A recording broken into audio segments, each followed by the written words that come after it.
Quando se fala em povo guarani, é necessário ter claro que a gente fala de um povo que tem 500 anos de contato contínuo com a nossa sociedade, com as chamadas hordas europeias. E é um povo que paga um preço alto por causa disso. Eu costumo falar que existem 5 grandes hecatombes para o povo guarani, em especial no oeste do Paraná. A primeira grande hecatombe é a vinda do conquistador espanhol no início do século XVI. Segunda grande tragédia são as seduções jesuíticas, que ficam entre a chamada cruz e a espada. A terceira hecatombe é a Guerra do Paraguai, La Grande Guerra, ou a Guerra de 70, como dizem os paraguaios, que foi alcançar os guaranis nos seus últimos nichos, que estavam a salvo das seduções jesuíticas, os espanhóis, nas chamadas florestas paraguaias. O quarto grande hecatombe é a chamada Marcha para o Oeste, ou nesse caso as empresas de colonização aqui do Paraná, porque esses indígenas eles escapam da Guerra do Paraguai. É o grande esparramo guarani, que eles vão chamar o grande sarambi. Eles se esparramam e entram de chofre no chamado ciclo da erva mate, que nós temos as chamadas obragens, tanto no Mato Grosso do Sul como aqui no Paraná. E aí você tem a última grande hecatombe, a quinta hecatombe, que é em especial no oeste do Paraná, que é a subida das águas da Itaipu, que alaga o que restou dos últimos santuários guarani, em especial a chamada Jacutinga. E aí nós vamos ter a origem de Ocoí.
As primeiras notícias de Ocoí e Jacutinga, segundo os Guarani, no início dos anos 40, eles são chamados para construir a estrada Foz-Guaíra, no Machado, abrindo a picada.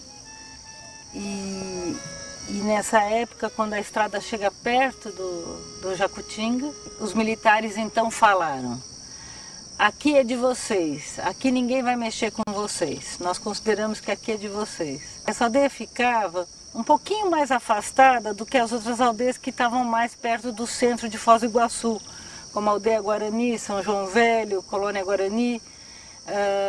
Ocuí-Jacutinga não, Ocuí-Jacutinga já estava um pouco mais acima no Rio Paraná, portanto um pouco longe das implicações que aconteciam enquanto estivesse perto dos brancos. No início dos anos 70, 1971, 73, por aí, o INCRA chega da mesma forma que chegou em Colônia Guarani, né, assustando, mandando sair, entrando nas casas, jogando seus pertences para fora, botando fogo nas casas e falando para eles saírem. A terra ia ser passada para os colonos.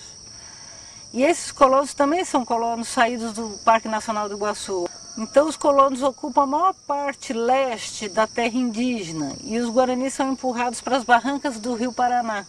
O INCRA já sabia, pelo Tratado de Itaipu, que é de 1971, e pelo decreto também do INCRA, que é de 1971, que essas terras na beira do Rio Paraná iam ser alagadas. Nessa época, segundo as lideranças, tinha em torno de 70 famílias no Ocuí-Jacutinga. Bueno, o tempo, oike branco cuera, acuera oike mover oike pona, oike ope oike, o se agarra pe ubu, tapera mimi, o se agarra, ape oike tio ya po divisa, acuera utaja, tu peja, peja o cueruma pistolero, tem moreno, o pé lá orero que já cué. Enfim, está uma coisa, gente, o semba, o de Parapá, até Jesus não há porque se cutupa, mas aí se pema de Paraguai, já é mês, o Jesus não aguenta, o orera pequeno, orera rude, pende área pepe já boa e daí por embaixo vai pere, rojuje, Pepe 1955, o pé aí meteu eu de Jucapá, o pé agora o vendema o grana, o breno, agora o Japão seu Japão, vai o Japão peça de pá, aí mandei o que de pango. Agora que não guarda hoje, pois já canta agora o Japão agora para malanjara,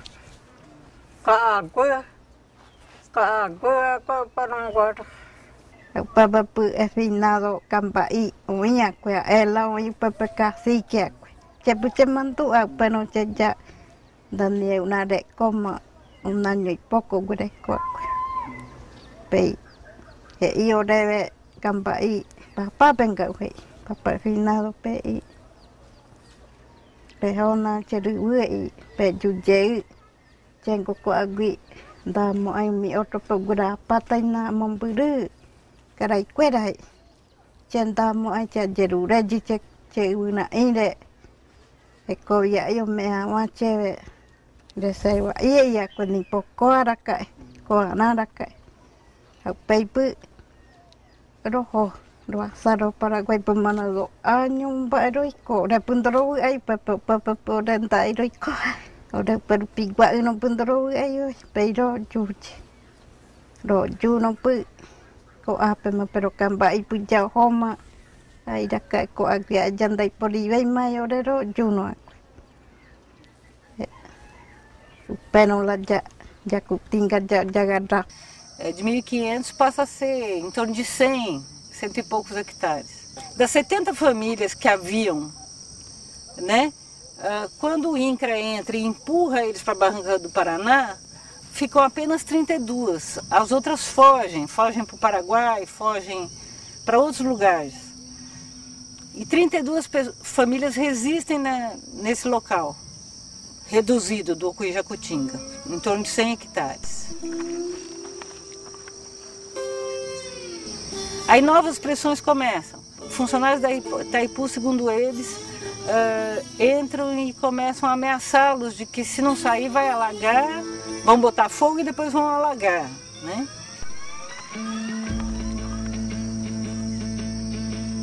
Na mitologia guarani da Terra Sem Males, segundo eles, o mundo vai acabar assim, pegando fogo e depois sendo inundado. Então isso era gravíssimo para eles, estavam prestes ao fim do mundo.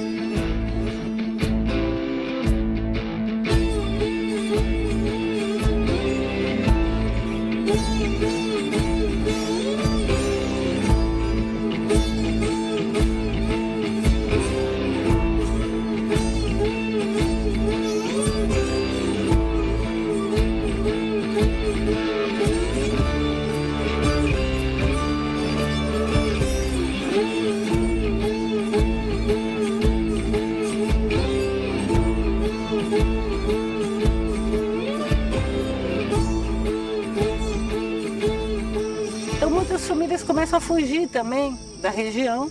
Eles fogem para o Paraguai, fogem para outras aldeias mais a norte. Resistem até o final 19 famílias. Essas 19 famílias que resistem, começam a aparecer documentos do INCRA dizendo que são 11 famílias. Mais tarde tem mais um outro documento que diz que são 9 famílias. Foram consideradas como se não fossem índios, como se fossem colonos, e cada um recebeu um título de propriedade da terra, como se fossem colonos. Numa documentação que foi feita num dia, aliada a uma outra documentação em que fazia com que essas 5 famílias doassem a terra aos 19 que permaneceram. Então eles doaram a terra para eles mesmos e para mais as outras 15 famílias, que veio a ser a terra do Ocuí. Esta passagem, toda essa transição de uma terra para outra, foi totalmente ilegal. Eles reduziram artificialmente o número de população, reduziram artificialmente a quantidade de terras. Essa tentativa de titulação individual foi criticada pelo jurídico da FUNAI, por antropólogos de dentro e de fora da FUNAI, pelo CIMI, pelo professor Carlos Frederico Maré de Souza Filho e por mim. Todos nós repassamos essa matéria, cada um a seu tempo. Naquela época, o jurídico da FUNAI falava, não, isso não está certo, isso não é assim que tem que ser feito, legalmente não é assim. Então nós começamos a fazer todo o levantamento de arqueologia e história dos Guarani na região. E fomos lá até século I depois de Cristo. E aí depois eu descobri pesquisas que vão até de 8 a 12 mil anos a presença dos Guarani na região. O pessoal do Jacutinga já morava mais de 30, 40 anos ali, né? Chegou a INCRA junto. A INCRA chegou lá e o povo pediu que tinha que dar um pedaço de terra para os brancos. E por ali aconteceu que a INCRA entrou lá, fazendo toda essa bagunça lá dentro da aldeia. Ele dava um pedaço lá para o branco, né? Outro pedaço lá. Tinha 8 soldados juntos. Então, os soldados chegaram lá, falaram lá com o Guarani. Você tem que sair daqui porque a terra é do branco. O povo foram saindo dali e aquele que ficava ali não queria sair, né, porque a terra é dele. Daí os soldados botaram fogo lá. O Cambaí ficou. E daí eu falou para o Itaipu, ele queria dar dinheiro para o Cambaí, pagando a terra dele. Mas daí ele não aceitou. Não, dinheiro não vou querer. Eu quero outro pedaço de terra no lugar desse aqui, para nós morar. Então daí o Itaipu resolveu deu aquele pedaço de Nocoí. Aí o cacique veio aqui, olhou, aqui era mato, não tinha entrada, não tinha nada. Era bonito o mato, né? Era 680 e pouco hectares esse aqui, né? Tinha mel, tinha remédio, tinha lenha, tinha palmeira, tinha para fazer a casa, tudo isso, né? Tinha tudo, mas então não... Era lugar bonito, era mato, mas só que antes a água veio. Aí o cacique Fernando aceitou essa reserva aqui para ser aldeia, o Ocuí, né? Aceitou e assinou, colocou o dedo, né, na época. confirmou que vai ficar com esse aqui e nunca mais não vai incomodar ninguém. Esse vai ser para sempre e eu vou ficar até morrer aqui, não vou incomodar ninguém. Só que Itaipu escrevia isso, né? Aí mandou para todo o canto ali, que o cacique aceitou lá, né, tudo isso. Disse que a luta acabou. É a última luta que nós temos agora. Agora não vamos incomodar mais nem Itaipu, nem ninguém. Pedindo a terra nunca mais. Aqui no Ocoí, eu gosto do Ocoí, porque essa é a fonte de luta. Eu amo o Ocoí, porque esse é o restinho do Jacutinga. E eu não quero sair daqui. Mas tem momento que a gente não tem mais condições. Principalmente para o Guarani precisa lenha, precisa tudo que a gente usa da natureza, sabe, do mato. E tem momento que a gente não tem água, quando a bomba dos poços artesianos queima, 15 dias sem água. E a gente sempre quem ajudou, pelo menos para cozinhar, nosso vizinho ali. Ele sempre entende junto com nós aí. Tem momento que a gente não tem água.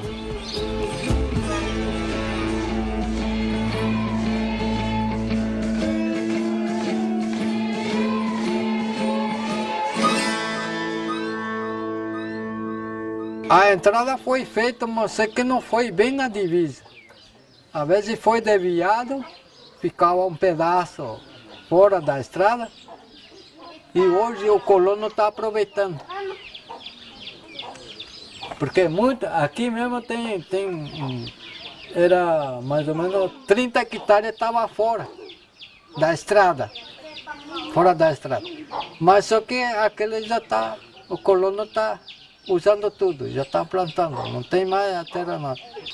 E a situação é aqui precária, muito mais precária do que outra aldeia. A gente, se fosse o governo, o Itaipu não fez um cobertinho para nós aí, sabe? Uma cobertura da casa, a gente não tem mais aonde nós vamos fazer a casa. Aqui é um lugar precário do três lados, vamos dizer, a água, do agrotóxico. Então agora está começando os passados de Nova Veneno aqui na beira da reserva. E estou gravando meio escondido. Assim que está se aproximando, eu vou me esconder. Aqui é a reserva. Aqui é a comunidade. Aqui é minha casa. Então a veneno está intenso de novo. E fica cheiro para dentro da aldeia. Aqui pertinho já está vindo aí. Está vindo aqui pertinho. Quem pediu isso aí é o Ministério Público, quando veio passando veneno para gravar e para mandar para ele. E é muito triste, muito triste. Se a gente contar tudo, é triste mesmo. Bebida alcoólica, droga e demais, tudo. E não tem mais por onde nós vamos escapar. Tem que conviver mesmo para poder sentir fome, o que é fome, o que é dificuldade, o que é necessidade, né? Se fosse a Funasa daquela época não fez o banheiro, aonde nós vamos fazer necessidade de nós? Não tem mais nada. É difícil, aqui o Ocoí é difícil. Não me engano, nem 2 hectares para a família não tem agora hoje. Nós estamos mais de quase 200 famílias aqui. Antes, quando passava veneno na lavoura do colono, antes tinha mato que segurava, né? Porque a entrada foi feita, sobrava um mato aqui, sobrava um mato ali, sobrava, mas hoje não tem mais. Mas só que na hora de chuva, vai tudo no lago. E hoje está limpo, agora quando, por exemplo, agora está vento, tem vento. Se passar veneno aqui, todo mundo vai pegar veneno aqui. Né? Mas o que dá prejuízo, a bananeira tem na beira da estrada, dá caixa, mas o que ele não produz. Quando dá fruta, passa veneno, a metade dá para aproveitar. A metade já é dura, não tem mais caldo, não tem mais nada, não produz. Até galinha, a gente não dá para criar galinha por causa que um pintinho vem, tudo com gracinha, quando cresce já come a coisa ali de fora, ali na beira da estrada, já come com veneno e acaba morrendo também. Para comer muito peixe daqui também não dá. Contaminado de quê? Agrotóxico, maioria do colono. Porque não é aqui do Santa Rosa, não é Santa Cruz, São Luís, não. É tudo Itaipulândia, Itacorá, tudo vem o veneno, tudo do lago. Não é, a gente não ocupa só um colono daqui, nosso vizinho. O colono em geral está jogando veneno na planta, mas só que pegou a maioria no lago.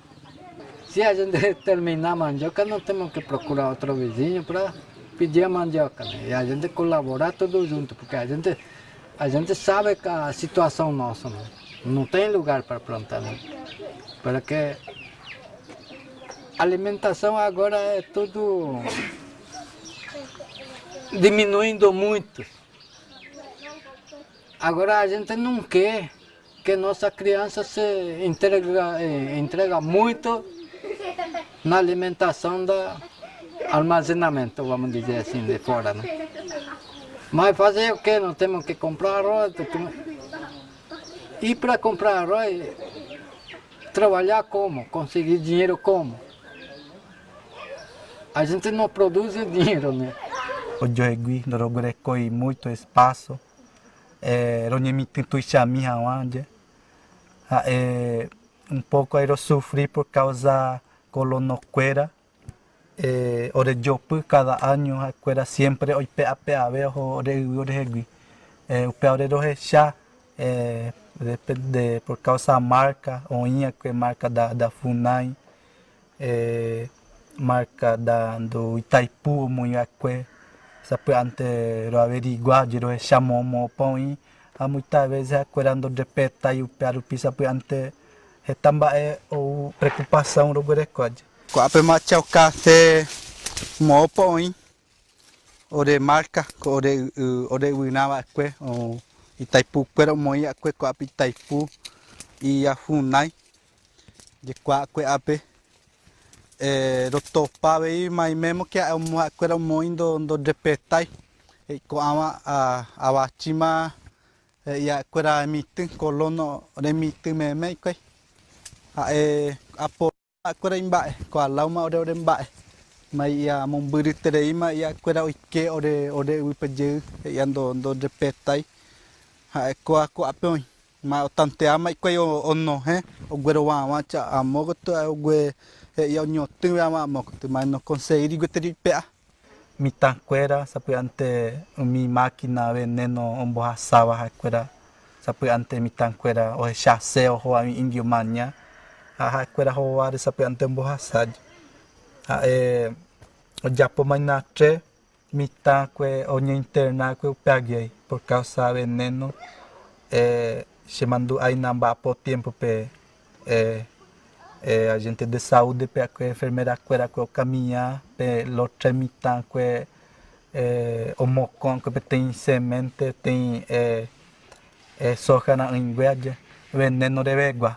Eu pego a interna com a meteu hospital para o minha pela de preocupar de o minha com anga peve agora com luta para o diruriana e Itaipu quera pe essa para o importante preocupação para o greco mas até com anga peve sempre ia do Japão no meio de A estrada foi feita de um lado dentro da área completamente habitada pelos índios, a área florestada. Do outro lado, ela é mais sinuosa, ela vai na área do colono, vai na área dos índios, né? O que os colonos fizeram? Onde tem estrada, eles pegam os tratores e derrubam a floresta e plantam soja. Soja, milho e trigo. E com todos os agrotóxicos que são usados aqui no Paraná e mais os que são trazidos ilegalmente do Paraguai. Então não há o controle sobre esse agrotóxico que vem do Paraguai, porque ele é ilegal, ele não pode ser usado aqui. Mas como nós estamos do lado da fronteira, eles são comprados. Então aqui é usado o 2,4-D, agente laranja, que foi usado na Guerra do Vietnã, para ir matando vietcongues na frente enquanto os soldados entravam. Aqui é usado muito glifosato. Aqui é usado uma série de agrotóxicos que deveriam ter pelo menos 500 metros de distância de qualquer população humana. Mas isso não é respeitado aqui. As plantações de soja estão na porta da casa dos Guarani. Plantação de Caraiquera, Colônia, a mogoto já aldeia. Mais preocupação no Guarecoi na dia a dia por causa vários não tem trigo. Daqui cada época que ganha sempre o cambia, principalmente mais forte de veneno, mais forte que o senti ainda porque a época que soja não tem coisa de soja. Então muitas vezes o ape dá por em proteção. Aldeia, morador, alguns joga a coape colônia. E veneno, basa hora totalmente sempre livre. O cano, sempre o cano para veneno a mogo de área até lago. Ocuí é o resultado dessa série de eventos trágicos junto ao povo Guarani, que se inicia lá em 1500, mas se resume, ou melhor, tem como resultado no oeste do Paraná, após a subida das águas de 82 da Itaipu, em Ocuí. E Ocuí, Guarani falam isso, né? Se o Paraguai é o umbigo do mundo, nós podemos falar que hoje no oeste do Paraná, Ocuí é o umbigo das grandes migrações Guarani do início do século, ou melhor, do século XXI. Ocuí foi originada da subida das águas de 82 a partir de quando a Itaipu, ela de maneira precária, ela reconhece apenas poucas famílias de maneira precária, autoritária, e ela promete para essas famílias ficarem de maneira provisória às margens do lago, onde hoje é Santa Rosa do Ocuí. Essa maneira, essa provisoriedade, essa precariedade, esse temporário se transformou em algo perene. Então eles ficam lá a partir de 82, numa linha muito pequena de terra, são 20 quilômetros, de uma faixa de 20 quilômetros de largura, um comprimento de 180 metros, que seria a área de amortização do lago, e ficam de 82 até 95, sem nenhuma providência da Itaipu. Em 95 os Guaranis se organizam e ocupam Paranaporã, que é uma área, inclusive, um refúgio ecológico da Itaipu. Então eles entendem que o que sobrou, ou seja, essas áreas que sobraram de mato, essas áreas periféricas da Itaipu pertencem naturalmente aos Guarani. Então nada mais legítimo do que os Guarani clamar junto à Itaipu esses restos de mato em torno das APAs da Itaipu, as áreas de preservação, e também entendendo que a terra que sobrou é a terra que nós lhe devemos, porque a terra que ele tinha de maneira original, quer dizer, então a terra original, essa está de maneira irremediável perdida, que se encontra embaixo das águas da Itaipu.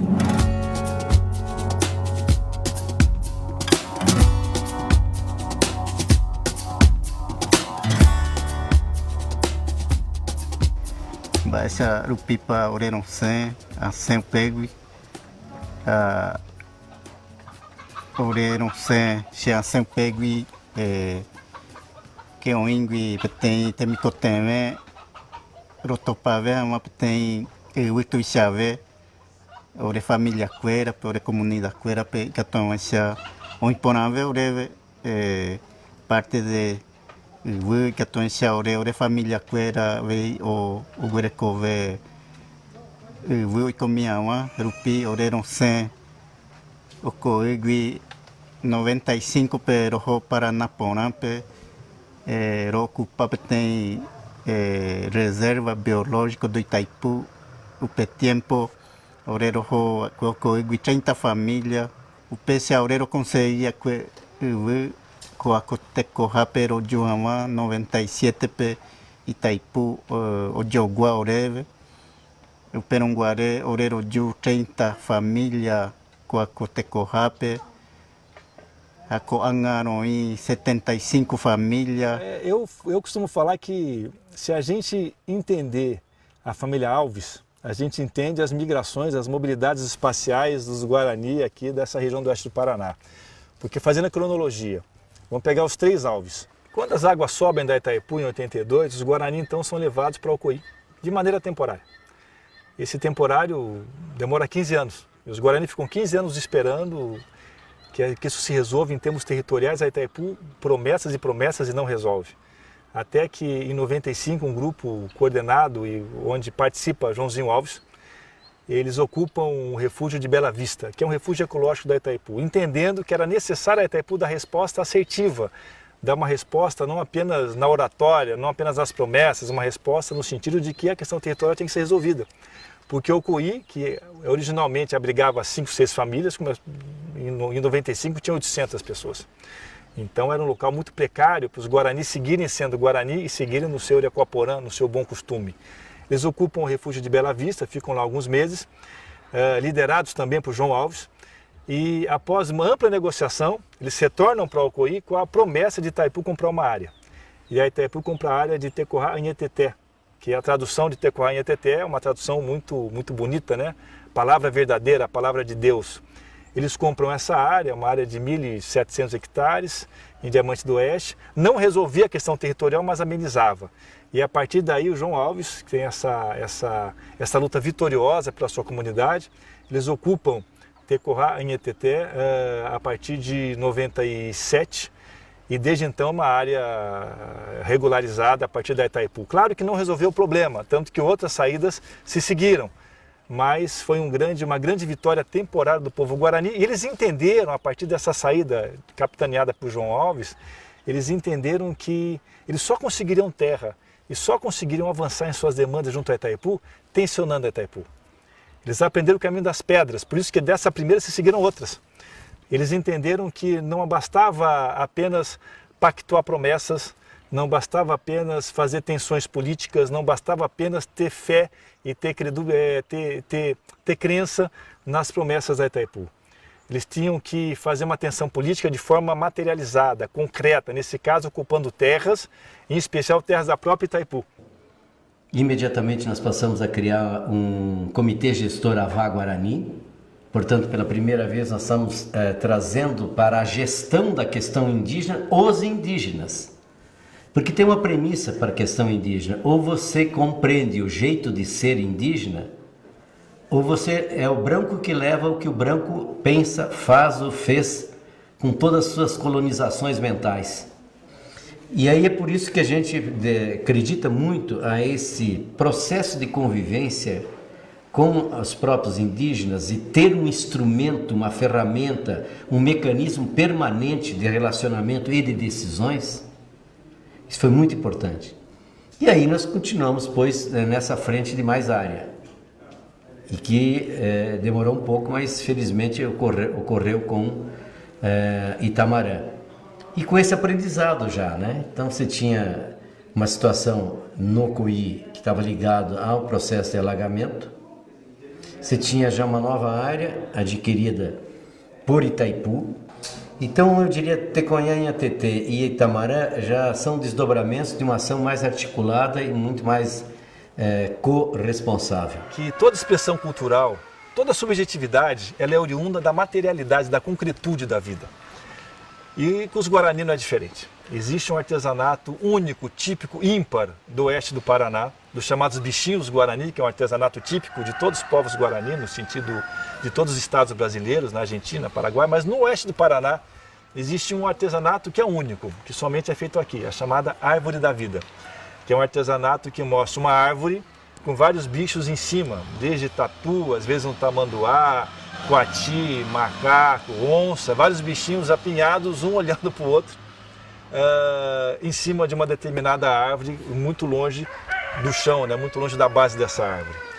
Chama-se Árvore da Vida porque quando os Guarani, assustados, eles viram as águas subindo no seu território tradicional, que é Jacutinga, eles viram cenas que marcaram para sempre a alma Guarani, que é a tentativa desesperada daqueles animais sobreviverem à subida das águas.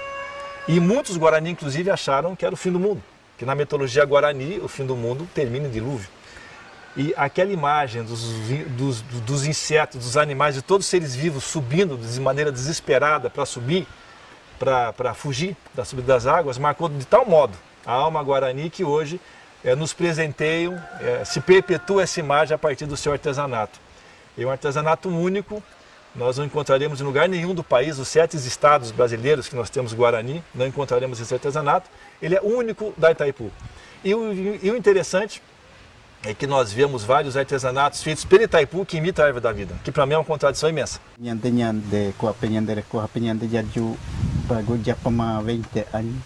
Desde 97, Nyande ko apejarju. Itaipu perala, ipe apa nyandai. Aku angin membae seiku. Itaipu pera rera peo iko nyandai uai onda. Paje kwa hombe katu. Pa venda nyande awa nyande membajare kwa pera Itaipu ning bai champe iji kwa. Itaipu pa venda hante o iji kwa aku apa. Lalu cire oi mantu aku ke, ha pentek pada cinta kuaya entek kerai berapa itu, tak saya pun tahu, saya pun tak kuaya ini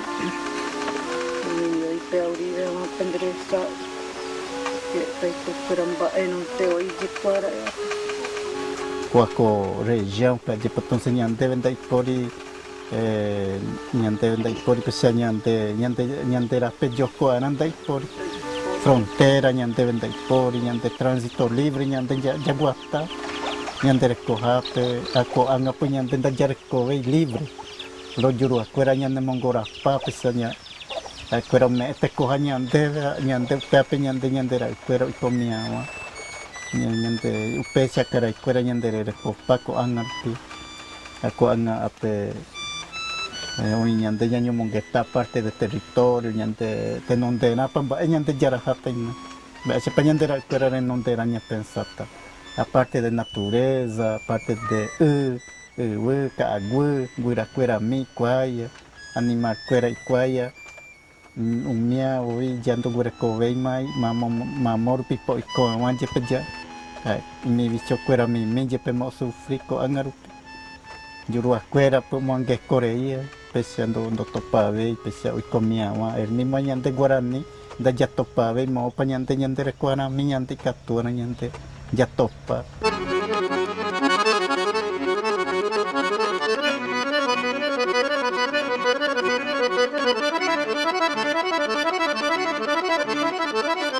Os Guarani costumam ter uma frase lapidar, que eu acho magnífica para definir a questão do território. Isso eu aprendi com os Guarani, que eles falam, sem tecorrá não há tecó. Tecorrá é uma palavra composta. Tecó, cultura, hábito, tradição, rá, lugar, espaço, habitação. Tecorrá, aldeia. Então, sem tecorrá não há tecó. Sem espaço, sem aldeia, sem terra não é possível ter cultura. Por isso essa caminhada, essa oguatá, essa caminhada constante dos Guarani procurando novos territórios, porque eles têm a clareza que somente com novos territórios eles poderão permanecer Guarani nas novas gerações. Eles têm essa clareza com muita transparência, muita convicção. E eu assisto a saída do Teodoro Alves em 2003. E é uma saída muito interessante, porque foi uma saída discutida com o seu grupo. E inclusive eu ouso dizer, e todas as informações que eu tenho apontam para isso, pela primeira vez houve uma saída onde houve um debate junto com lideranças do MST. Eu me lembro que lideranças do MST, do assentamento de Tepa, que é ao lado de Jocoí, participaram dos preparativos estratégicos do debate junto ao grupo do Teodoro, no sentido de uma ocupação territorial. E eu creio que isso foi inédito, não lembro, não sei de outra ocasião no Brasil, de um debate, de uma conversa de alto auxílio, né, entre o movimento sem terra e o movimento indígena. E dessa conversa, o grupo do Teodoro sai com 20 e poucas famílias e vem aqui para Araguaju. Ele permanece aqui um ano e após um ano ele volta para Diamante, volta para Tecorrá, em Ateté, debatendo com a Itaipu a necessidade de terras, permanece lá um ano aproximadamente.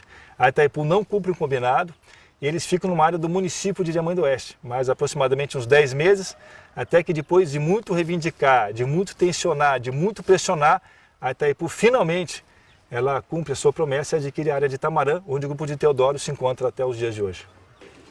O movimento Locaraiqueira de Apó, o penco apenas o suporte, o putão, o rodio apolar, tem norteamento, vai saber que tudo é o Japão, vai ser o Japão não para lá que tudo lo buruisha queira atender ore hero uma hangue pe ko ap apenas queira participar em dia de reuniões que tu anguacha se aponando se queira ba se queira o Japão queira trabalho pe queira o Japão haisa só que nyande queira ko sempre já ko que da jamo aya já nyanyi mombarete se queira nyande queira je ko que da jamo aja nyanyi mombarete se queira on serra queira roga bi se não já capta em forma vai forma para catuta nyamonye penunya de já jeure se queira pedacito eure o pego inteiro com a porero recacuri tem local apropriado já que tu anguacha roju com a onde forma que tu anguacha ore aniang ma recuerda nyamoleta ore de durante que com a porero me porque com a já tem lugar local recuerda lugar tombado já pela lei já da catuei mas recuerda com a utilizar com a recuerda e recena com o barracão então se eu paguei com o lugar com o barracão rodio na Monguaré com a já onde mal foi abandonado já recuerda já rejama já do Japão mas vai ver eu paguei pensar até com a peão ore já com a mal inte com o lugar na agora com na sagrado Manhã era muito queira com a pelo cara queira o que era Monguaré reta inte dia com a pega se a já na com a esse mensagem que tu acha lopa queira homem é valor com a liderança onde para cacique queira o moino para essa reunião me raro pica tu acha o qua entender baixa para e que tu tá acompanha porque no futuro a moto não dena onde muitas vezes que tu tá onde queira onde jovem queira de perder devido ao conhecimento na minha conhecer na mamba para onde luta guarani da etnia guarani de que tu mo ainda a garantia aí no futuro então se a rede não para mensagem lopa queira até mesmo com a cara queira ver que tu anguacha entender aí vai para ser luta vai para ser batalha vai para ser na de apa sempre com a organizar a unir manter Jerico tambarete o pé ainda Jerico como aí então se fosse orando do Roguereco e para união para te cojoja na oreron sea que a moitegi do Roguereco e te cojoja não vamos aí curir garantia uma te corra com a de Itamar. Essa mesma preocupação que eles tinham lá no final dos anos 80, início dos anos 90, continua hoje, né? A preocupação em formar gente nas comunidades. Não só no sentido de uma ideia de uma preservação cultural ou de recuperação da cultura, né? Não só nesse sentido principal, mas no sentido de uma vivência mesmo, né? Que está mais do que para além de pensar em algo que está se perdendo e que precisa ser salvo, não, é pensar em algo que precisa ser vivido, né? Que é importante ser vivido, que é fundamental ser vivido, né? E Teodoro articulou aqui um projeto que a gente está acompanhando ainda, que é esse projeto de formação de jovens, né? Que é um projeto de formação de jovens, de instruir os jovens, de fazer esses jovens serem pesquisadores, se interessarem pela dimensão da cultura, se preocuparem com a questão das plantas medicinais, se preocupar com a questão do plantio, se preocupar com a questão do artesanato e da relação também com o mundo de fora. O Teodoro Alves é uma figura muito importante no imaginário da luta pela terra guarani, porque o Teodoro representa aquele deslocamento, aquela mobilidade espacial, aquela migração que deu certo. Porque nós temos dezenas de migrações de mobilidades espaciais que seguem lutando pelo seu território. A história do Teodoro tem um começo, um meio e um fim, que é a conquista territorial. Ele sai em 2003, Ele ocupa 3 ou 4 áreas, fica 2 anos e meio perambulando e andando pelo oeste do Paraná, mas claro, nesse complexo Diamante, Santa Helena, São Miguel do Iguaçu, até que ele consegue, devido à sua resistência, à sua teimosia, devido à sua capacidade de articulação com os aliados não indígenas, que isso é importante que se falar, são protagonistas também importantes, o Teodoro consegue vencer a poderosa Itaipu, até que a poderosa Itaipu compra uma área, a contragosto, mas compra uma área, que é a área de Tamarã. Então, é uma história com final feliz, vamos colocar dessa maneira, no meio de tantas histórias que ainda não tem um final feliz. Por isso, o Teodoro Alves acaba sendo um exemplo de luta junto aos povos Guarani, e toda vez que ele participa de um debate, ele é muito reverenciado por isso, porque eles têm a clareza que é um exemplo a ser seguido, um exemplo de luta, de percurso, de teimosia, resistência e principalmente de vitória, num tempo com tão poucas vitórias. O Teodoro sai em 2003 e, na sequência, um ano depois, um grupo capitaneado pelo Simão Vilauba, Guilherme Roque, Lino César, também sai de Ocoí. Após um grande debate entre os Guarani, e eles com muita clareza de que o Parque Nacional também pertencia ao grande território Guarani, e eu volto a dizer, quando os Guarani entendem que sua área original está debaixo d'água, quando ele olha em volta e só vê cerca, só vê oceanos de soja, o que resta aos Guarani? O mato, o caaguá, que é a floresta, que somente uma terra com floresta interessa ao Guarani. Isso às vezes nós não entendemos, ou seja, não é qualquer terra que serve aos Guarani. É uma terra com mato, com água, com floresta, você tem uma certa geografia em relação a essa terra. E o Parque Nacional, obviamente, ele tem todos os requisitos, e somente o Parque Nacional. Hoje os Guarani eles olham em volta e só vê terra arrasada, terra mecanizada, terra poluída, agrotóxico. Essa terra não interessa ao Guarani. Eles ocupam o Parque Nacional em 2004, Simão, e ficam lá aproximadamente 98 dias. E nesses dias eu tive a chance de visitá-lo várias vezes, e íamos na casa de reza com o seu Guilherme, e era sempre uma alegria muito grande eles estarem ali, porque é como se eles voltassem no tempo 500 anos, uma 1500, como eles falam, antes de 1500, o seu Guilherme falava isso, né? Voltamos no tempo, essa terra é como nós queríamos que o resto fosse, essa terra pertence a nós. E quando houve o despejo pela Polícia Federal, foi um despejo muito violento, a Polícia Federal chegou numa madrugada, colocou os Guarani dentro de um ônibus e os enganou. E afirmou para os Guarani que ia levá-los a FUNAI em Guarapuava. E já que a gente vamos sair do Parque Nacional, eu pedi para ele para levar nós lá na sede da FUNAI, lá em Guarapuava, para a gente poder pressionar a FUNAI e ver se consegue algum pedaço para nós. E acaba também não aconteceu, né? Daí trouxeram de volta para a aldeia. Porque os Guarani falavam, nós saímos sem nenhum enfrentamento, porém nós queremos ser levados para a FUNAI. Nós seguiremos lutando na FUNAI em Guarapuava, seguiremos fora da comunidade, tensionando para discutir a questão territorial. E numa manobra malandra, a Polícia Federal os engana e os leva direto para Ocoí. Quem vieram do ônibus pediram para ele levar para dentro da aldeia para poder deixar criança, idoso que está no ônibus. E ele não quer fazer, né? E aí que aconteceu esse confronto.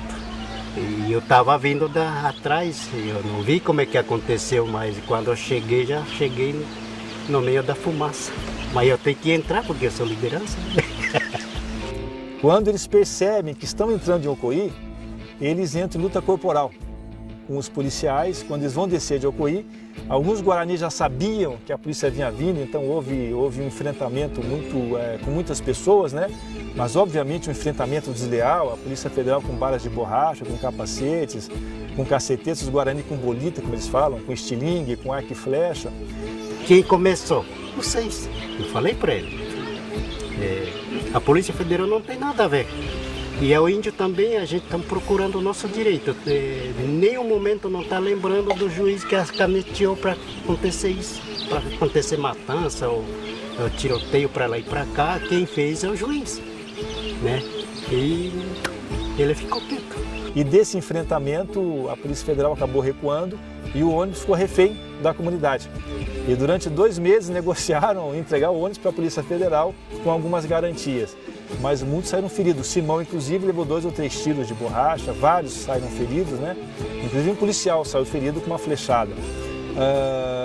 Isso demonstra também para nós esse autoritarismo do Estado brasileiro de que segue tratando a questão social como caso de polícia. Isso tem que estar claro. A questão Guarani não é um caso de polícia, a questão Guarani é um caso de direito histórico legítimo e direito à terra. E eu fico pensando particularmente da nossa prepotência.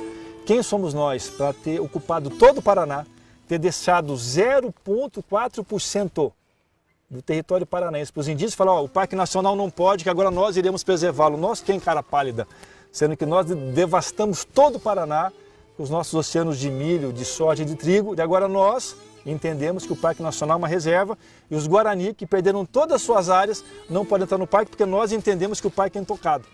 É uma contradição assustadora.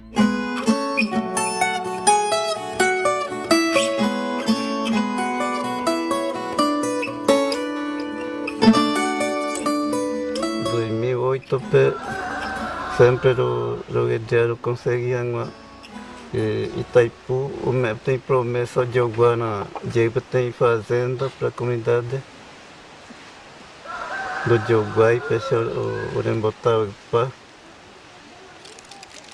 para mano já não chega a forma para ter grupo de 25 famílias no Oceano do Coigui, do primeiro de tomar cuidado que depois de tomada com a ponte queimada pero já pero não é que 14 de maio o pero não é que do de toma o pe Itaipu o de pressionar já pode junto com o prefeito do município de Santa Helena eu pei o já podia pressão o mandir integração de posse no oceano o pemano Funai tanto Itaipu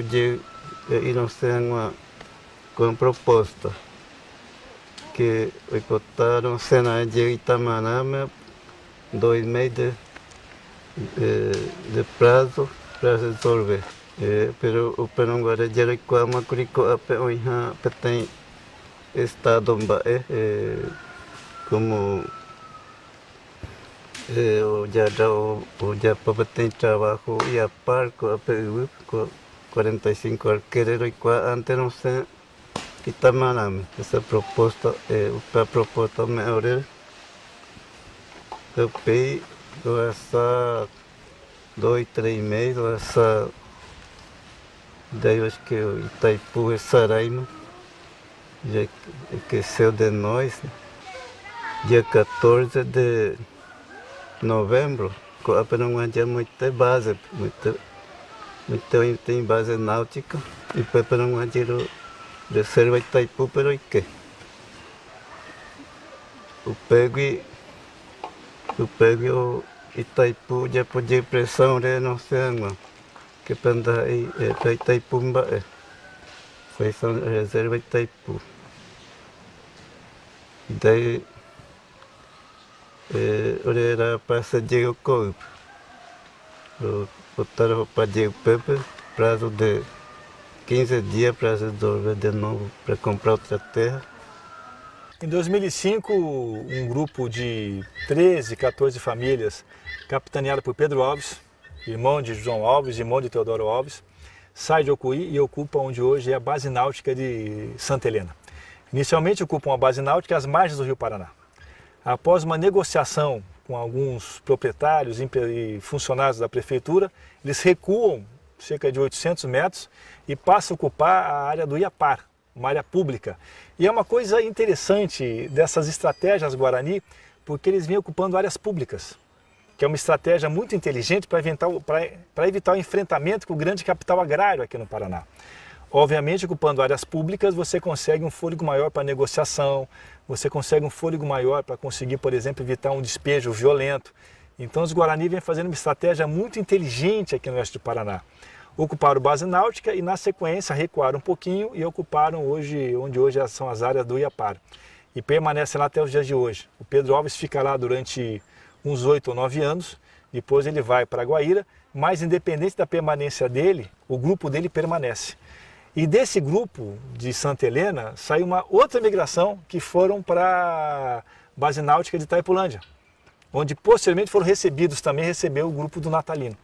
Então, mesmo Itaipulândia, que hoje a ocupação é liderada e organizada pelo Natalino de Ocoí, também teve sua origem numa submigração, um subgrupo do grupo de Pedro Alves. Só para a gente ter claro como que a família Alves, de certa maneira, ainda quando ela não está à frente, ela consegue estar ocupando esses espaços aqui do oeste do Paraná, como Araguaju.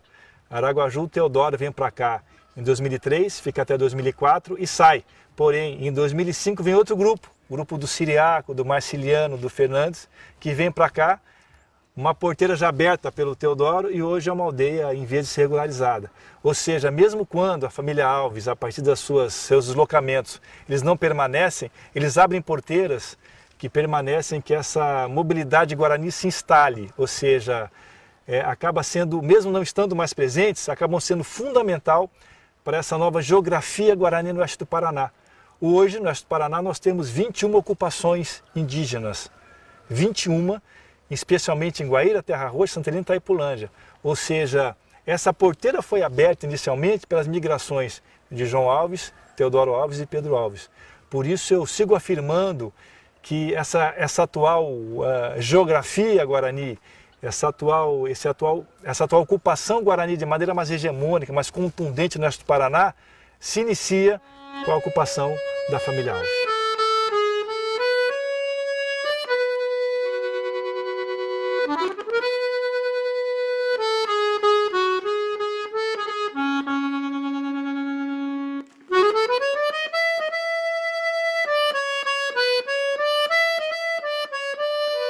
Pero che que cuera peo y sapante o de tío cuera che sapante hay ai tereia cuera peche oiko che mandu ma guarani cuerpi ñane gente cuera oya cuera che sapante che mandu kamba iumi cuera pam y por ivema no por ivema neta coda ela por lo menos ñandere sagya yo hiñaño era ese ela coaco coire oekwe añete che due que papa pe che alu tati ñande una inde che ruya pero che aro ai che cuera pende ya por aceno peluta pe ya ña conseguí ver mañana del lugar na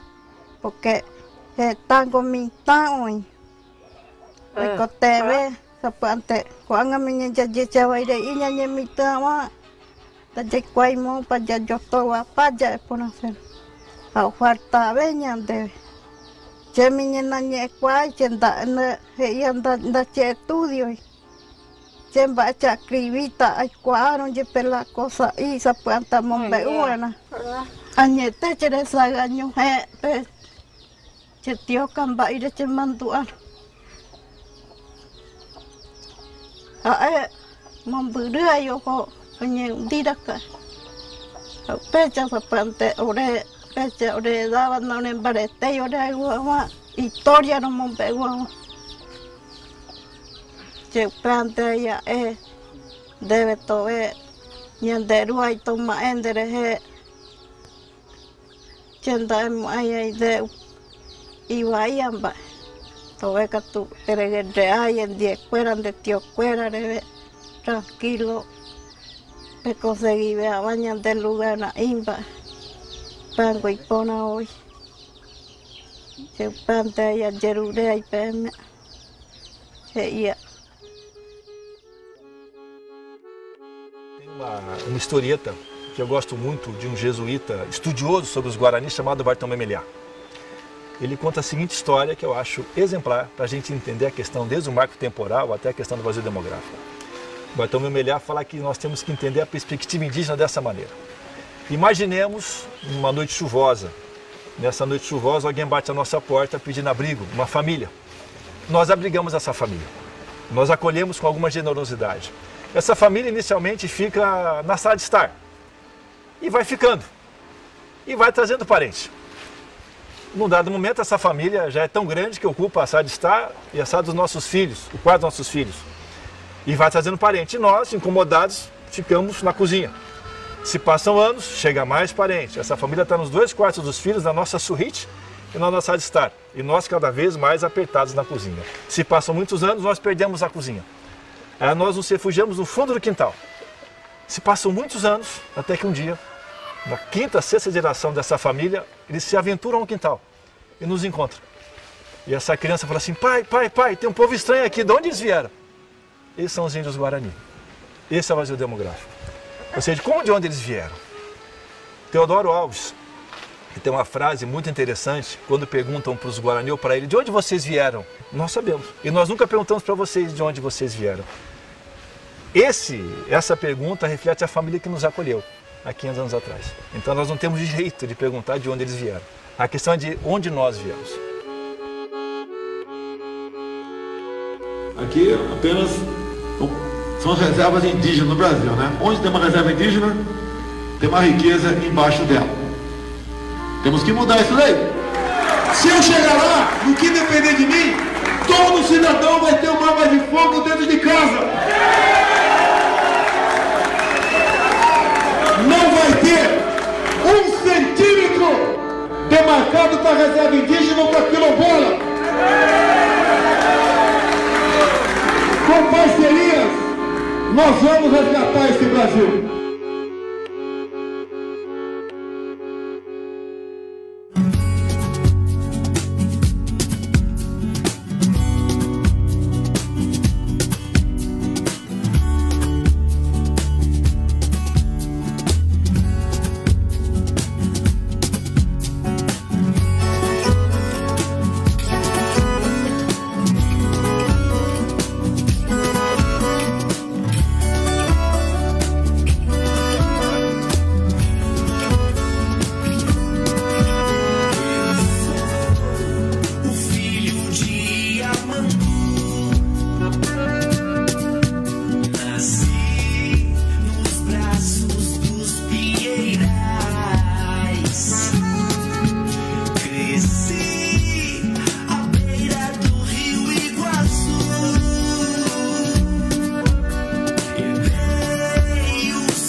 nos sentimos extremamente honrados em exibir esse importante documento histórico, social, sobre um pouco da história do povo Guarani, nesse grande território Guarani, que é a região oeste do Paraná.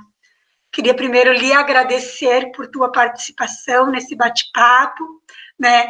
Agradecer vocês terem aceitado o nosso convite, você, o Wander, né, de exibir esse documentário que é muito significativo. E nós, nesse projeto do Cine da Web, ficamos muito honrados em exibir esse documentário e trazer para discussão e ter a possibilidade de dar visibilidade desse trabalho realizado por vocês.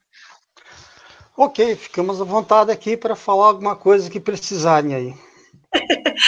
Obrigada, Antônio, obrigada. Tradicionalmente, quando a gente bate papo sobre os docs, a gente sempre gosta de trazer um pouquinho para o registro que fica, né, pós-exibição, um pouquinho sobre a história da construção do documentário, né, da ideia original, dos bastidores, das dificuldades, como foi todo o trabalho de produção, de pesquisa, de viabilidade, né, para que esse doc chegasse a esse resultado. Aquilo que fica por trás das câmeras, vamos dizer assim. E a gente gostaria que você relatasse para a gente um pouquinho isso, né, de como que nasceu. Eu estou tendo um eco, não sei se é aqui ou aí. Eu já fechei o meu Facebook aqui. Você está com o Facebook aberto? Então eu vou fechar. Isso, fecha o teu Face e fica só na sala, que daí não te dá o eco. Agora rolou. Bom, esse projeto, o Paulo Porto, ele foi meu professor quando eu fiz publicidade. E sabíamos que ele é indigenista, sempre mostrava as fotos quando ele esteve no Amazonas, e mesmo fotos aqui dos Guaranis, aqui no oeste, né? E aí em 2014, 2015, nós começamos a conversar para montar esse projeto. Montamos um projeto, aprovamos na Lei Rouanet, né? Só que era um documentário diferente, era um pouco diferente. Ele tinha o lado indígena, né, da história deles, da luta deles, que está refletido nesse documentário, e desde Itaipu até agora. Então, o lado dos Guaranis, em contrapartida, do outro lado, seriam os grandes fazendeiros, a imprensa, então teria esse embate. Bom, aconteceu que nós não conseguimos captar o dinheiro para rodar esse documentário. Primeiro, nenhum empresário vai dar grana para fazer um documentário comparando tudo o que aconteceu com os Guaranis para darem dinheiro, né? Mais tarde, saiu um edital do Estado do Paraná, da Secretaria de Cultura do Estado, e nós alteramos o projeto com ideia do Paulo Porto, que daí entrou a pesquisa da Malu Brant, né? Antropóloga, que trabalhou na FUNAI muitos e muitos anos, né? Toda a história, em cima dos dois trabalhos do Paulo Porto e da Malu. Então, vamos falar dos três alvos, do Índio Pai Guarani. Montamos o projeto, inscrevemos no edital do Estado e, por sorte, ganhamos o edital. Fomos contemplados, né? Então, veio lá um valor não muito grande, mas que deu para fazer o que nós fizemos nesse documentário, né? Pagar equipe, despesas, né? Câmeras, trilha sonora, edição, todo esse material, né? Então, essa foi a parte de produção atrás da câmera. Agora, de pesquisas, eu não participei muito das pesquisas do conteúdo do que seria entrevistado. Foram mais a Lais, né, que eu acho que já andaram conversando, e o Wander, né, que é o meu sócio, que é diretor roteirista. Então, as pesquisas a partir dos dois, né, o que seria entrevistado, e claro, a participação sempre do Paulo Porto e da Malu Brant, de São Paulo, né, que inclusive ela daí veio para cá, ela participou, e assim foi sensacional. E eu acho que o resultado do documentário é isso que vocês viram aí, a realidade, né, dos guaranis, tudo que eles passaram, né, a vida deles, né, porque, minha nossa, vivendo com eles há um bom tempo que nós ficamos lá, a gente aprendemos coisas assim incríveis, né, do lado humano dos guaranis, né. Eles são muito gente, eles são muito gente. Eu gostaria que tu falasse um pouquinho exatamente sobre isso, essa questão do convívio com a comunidade Guarani, né, lá na aldeia de Ocoí. Como foi o período de gravação, né, as dificuldades para conseguir trazer essas histórias e selecionar os personagens que iriam dar esses depoimentos? Como foi esse momento da relação da produção e da execução, provavelmente, da gravação do documentário? Do lado dos guaranis, né, dos entrevistados, claro que teve sempre indicação do Paulo, porque o Paulo sempre esteve lá na comunidade, né, a vida inteira da permanência dele em Cascavel, ele sempre esteve junto aos guaranis. Então ele conhecia a história de todos os guaranis. E nós só entramos lá, nas aldeias, por causa do Paulo, né, e ele que foi a pessoa que nos levou lá, indicou. E ele indicou as pessoas a serem entrevistadas. Dava um feedback de cada personagem, inclusive dos três alves, as pessoas que foram, todas elas que foram entrevistadas. Nós ficamos lá na comunidade umas 2, 3 semanas, convivendo com eles, inclusive alimentando junto com eles, né? Vivendo o que eles estavam vivendo ali. As rezas deles, né? Então nós ficamos lá muito tempo com eles. E foi uma experiência incrível, porque nós, do lado de cá, até eu pensava uma coisa sobre os índios guaranis, sobre os índios em geral. E voltando, meu conceito mudou, porque eles são muito gente, eles são pessoas muito boas, eles não fazem maldade para ninguém. Eles dizem que eles estão lá porque é Deus, né? Eles têm essa coisa muito forte da religião deles, que é ligada a Deus. E é o mesmo Deus nosso, né? Então, isso é uma coisa incrível, sabe, dos Guarani. Eu até pensava assim, mas, né, o altar deles lá, cheio de objetos, umas coisas assim, mas é o mesmo Deus nosso, né? E eles são muito religiosos. Inclusive, nos deixam assim, até envergonhados às vezes, porque eles rezam todo dia. E entre eles lá, entre os filhos, ninguém é obrigado a rezar. Eles vão porque querem, porque eles precisam. É a tradição deles rezar, né? Muito bom, sabe? Nossa, foi muito incrível. Uma experiência, é mais do que a experiência do contar a história deles, mas viver um pouco da história. Exatamente. De compreender o sentimento.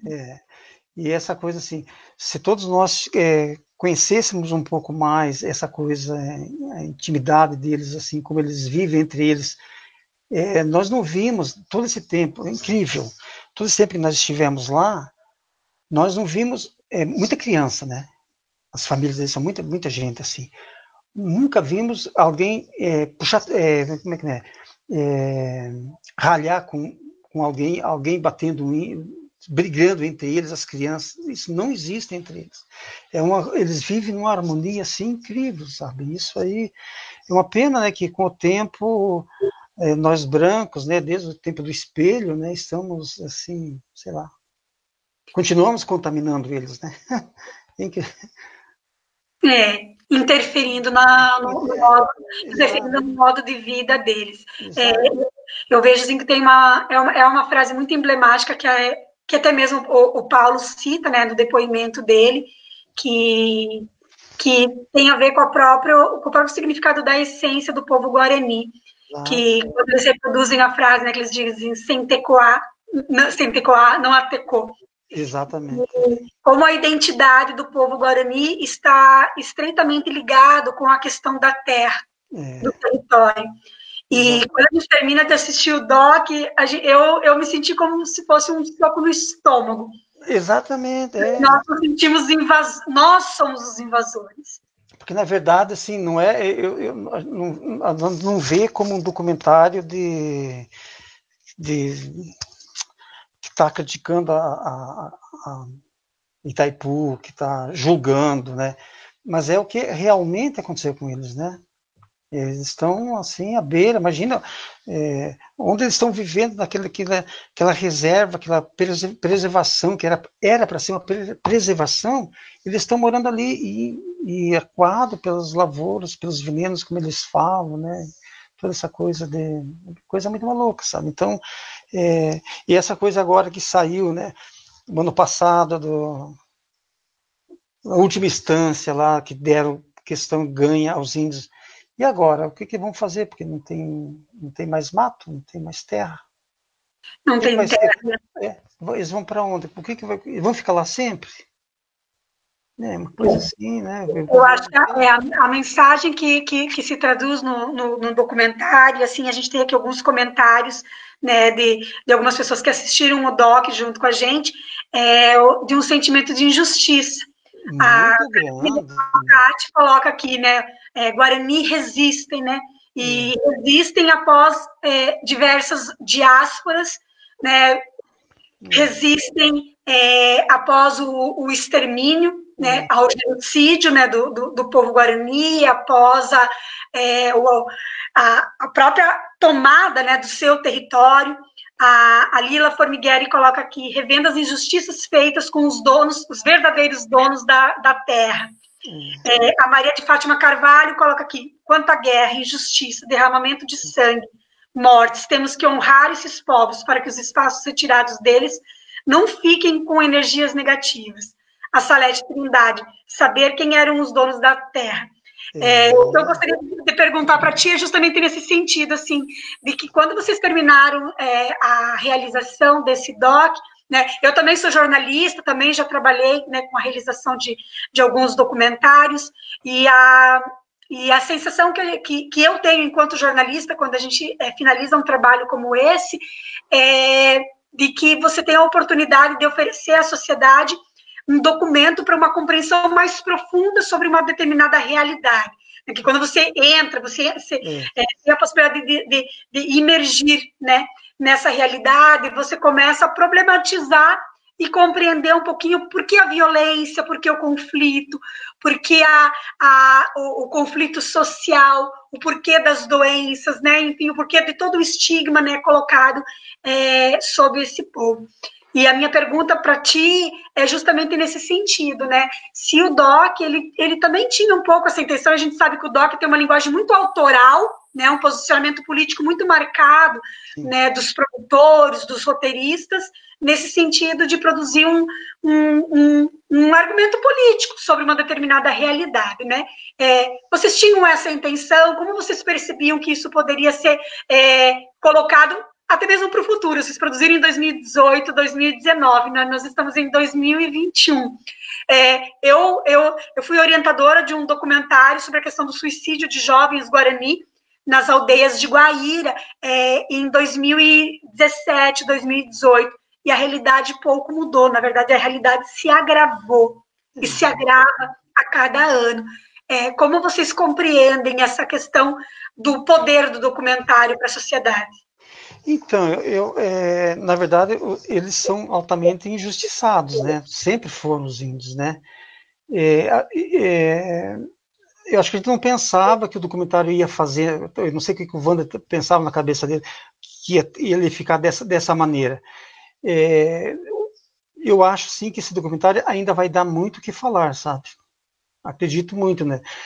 Nós estamos tentando negociar com uma plataforma em São Paulo para vender esse documentário para fora do país. Porque o que está aí no documentário, nada é mentira. É verdade.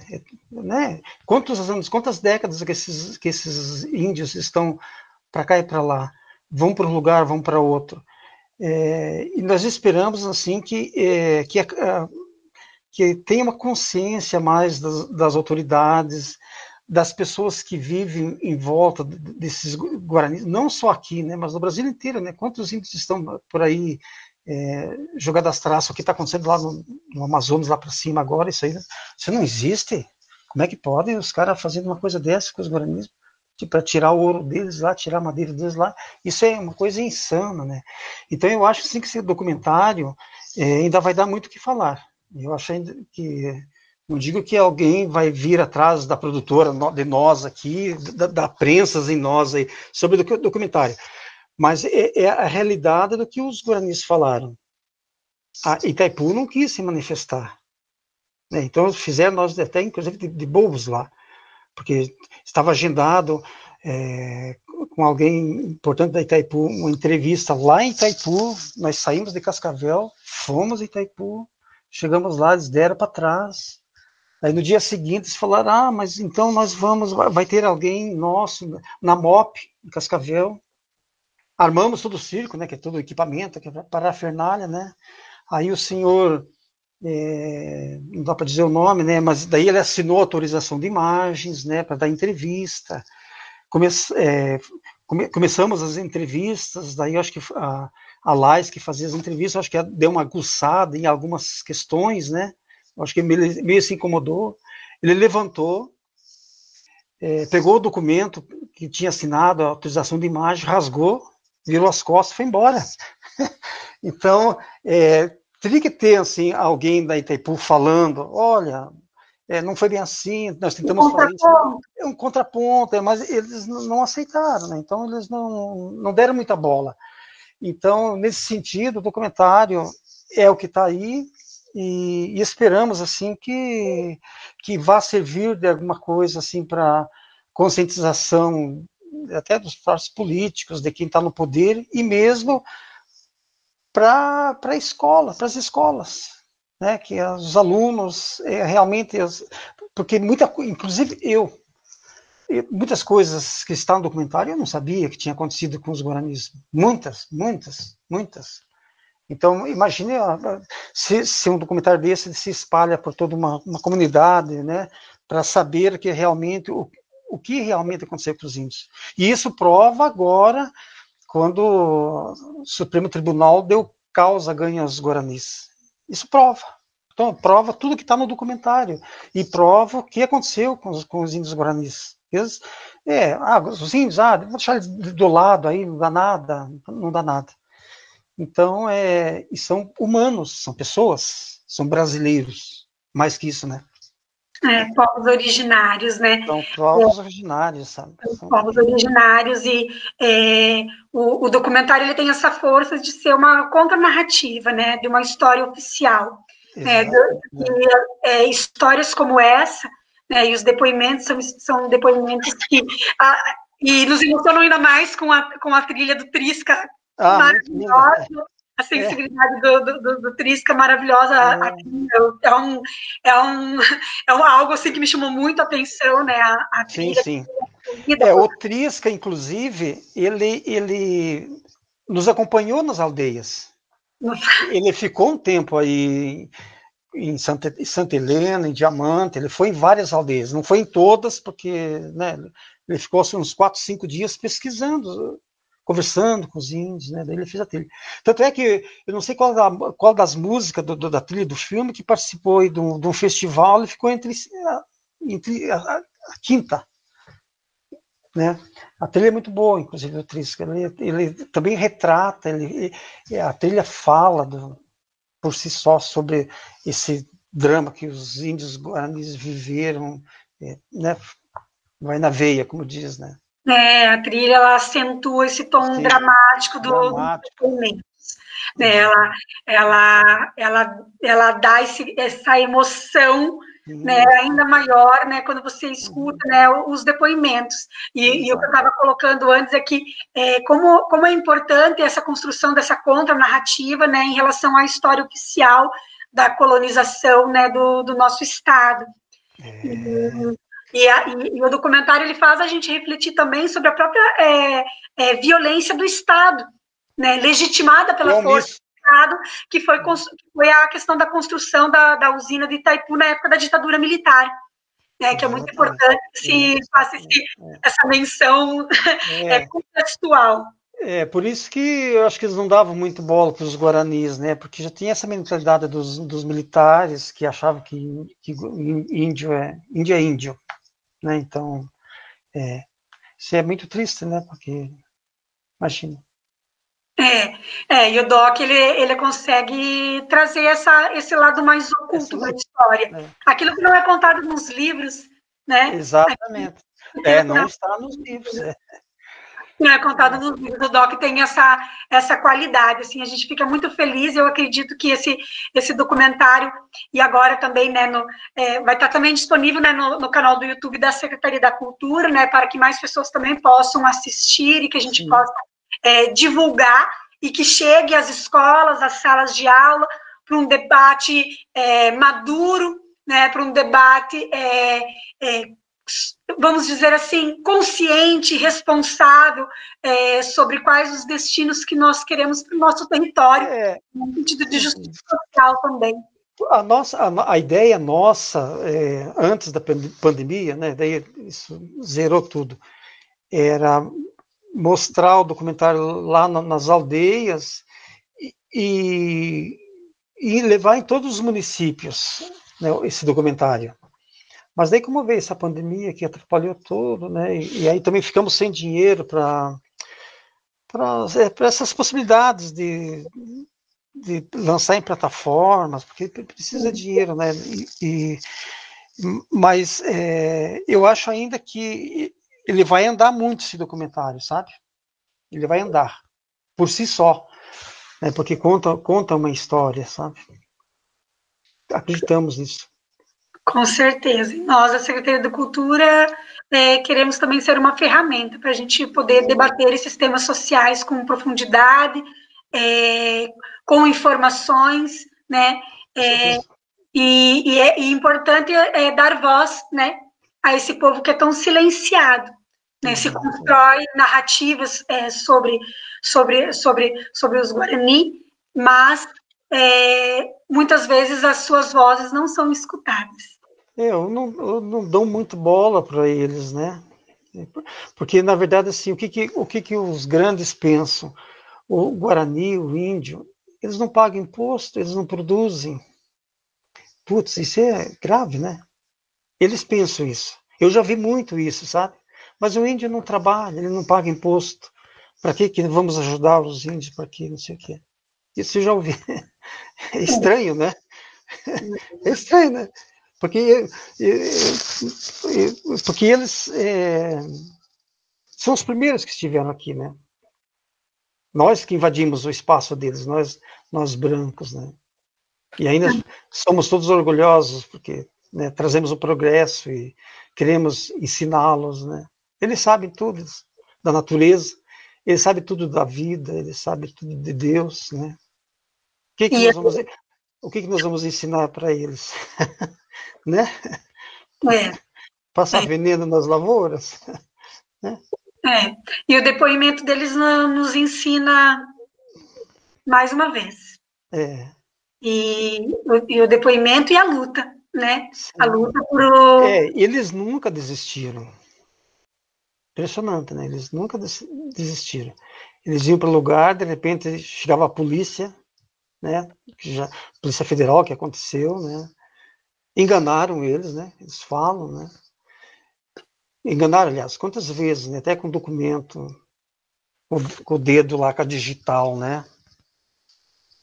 Então, assim, mas eles são muito guerreiros, né? Eles são muito guerreiros na forma de persistência, de lutar pelos direitos dele, né? Porque eles sabem que eles estão certos, que eles estão nos direitos. É como eles falam, né? Nós estamos aqui há muito tempo. E vocês, né, vieram da onde, né? Quer dizer, é uma cacetada, né? É uma cacetada enorme. Vocês invadiram, vocês que vieram aqui, né, nos enganar e mexer com nós. Mas é a natureza das coisas, né? E o Doc tem essa proposta de fazer a gente refletir. Refletir. Fazer refletir. É bem isso. Nossa, Antônio, eu queria agradecer de verdade vocês, né, terem permitido a gente exibir o doc. Nossa, mas foi não imagina o prazer que é isso, porque realmente tem que, sabe, tem que se dissipar, tem que, em todos os cantos desse Brasil, desse mundo aí, nós esperamos, sabe? Nós ficamos felizes aí por vocês exibirem ele aí. Eu, na verdade, a minha parte é mais produção, né? A parte de roteiro e pesquisa é mais o Wander, né? Minha parte é mais produção. Eu não sei se eu cheguei à altura de explicar o que estava pedindo, né? Mas uma coisa que eu sei, assim, que o documentário, ele vai ficar na história, sabe? Esse documentário. Por retratar, né, essa condição toda que eles passaram, né? Essa luta, que ainda continuam lutando, mesmo que eles recebam agora uma bolada de dinheiro, o que eles vão fazer, né? Não tem jeito, né? Não tem jeito. Eles querem terra. O que terra. E eles falam, né? Eles querem terra. Eles queriam uma terra que tenha mato, que tenha paineira lá para cobrir as casas deles, né? É a forma deles existirem. Exatamente. É a forma deles existirem. Tá certo, Wander. A gente está chegando aqui, Antônio, no nosso tempo final. A gente sempre encerra o nosso bate-papo sempre por volta das 9h30, né? A duração do nosso programa. Eu queria agradecer a tua disponibilidade de estar com a gente aqui nessa noite, né? Mais uma vez agradecer a você e o Wander, né? Por estarem junto com a gente nesse projeto. Um projeto que iniciou esse ano agora também, né? Assim, também em função da pandemia, né, nesse momento, né, pela internet, né, fazendo a reprodução dos docs pela internet, mas a gente acredita e quer ter fé de que a gente possa fazer essas exibições e esses bate-papos de forma presencial no segundo semestre, no ano que vem. Vamos, com certeza. Né, dando visibilidade, discutindo a produção de audiovisual e desse material tão importante que é a questão da linguagem do documentário, né, para a gente entender um pouco a realidade, o território que a gente vive e as questões que a gente enfrenta e precisa enfrentar, né, de forma madura. Né, que para mim civilizado é sem violência, né? Para mim isso é civilização. Violência e armas não funciona. Não. Mas pode contar com nós aí para futuros encontros aí presenciais, para falar mais sobre o filme, mostrar, de repente num telão, né? Exato. Telão com som, né? Que é outra maneira de ver. Né? E nós vamos, acho que, percorrer a região, né, Santa Helena, Terra Roxa, aquela região ali, Itaipulândia, talvez no futuro bem próximo, com um telão lá para mostrar para eles verem, né, a dimensão do cinema daí. Ah, que bacana, que bacana. A gente espera. Quem sabe no segundo semestre a gente volte a ter o nosso Festival Curta Toledo, que é um festival de cinema, que a gente começou o projeto lá atrás, e que a gente está sonhando retomar também com esse projeto para dar visibilidade a produções como as de vocês também. E incentivar a galera a produzir, né? E retome, porque Toledo, assim, culturalmente, eu admiro essa cidade aí, o povo que vive nessa cidade, viu? Eu acho que no Paraná seria Curitiba, Londrina, Toledo, culturalmente falando, viu? O pessoal de Toledo, assim, é muito forte, e culturalmente eu gosto muito, né? Daí. É um pessoal criativo. É um pessoal criativo. É verdade. Não, e vocês lutam, né? Vocês trabalham em função da cultura. Toledo tem essa vantagem, sabe? Muito bom. Parabéns para vocês aí. Ah, obrigada mesmo, Antônio. Boa noite. Boa noite. Né? E leve nosso abraço a todos que participaram desse documentário, que fizeram esse belíssimo trabalho. Boa noite, Antônio. Até mais, obrigado. Até mais, obrigada. Tchau, tchau.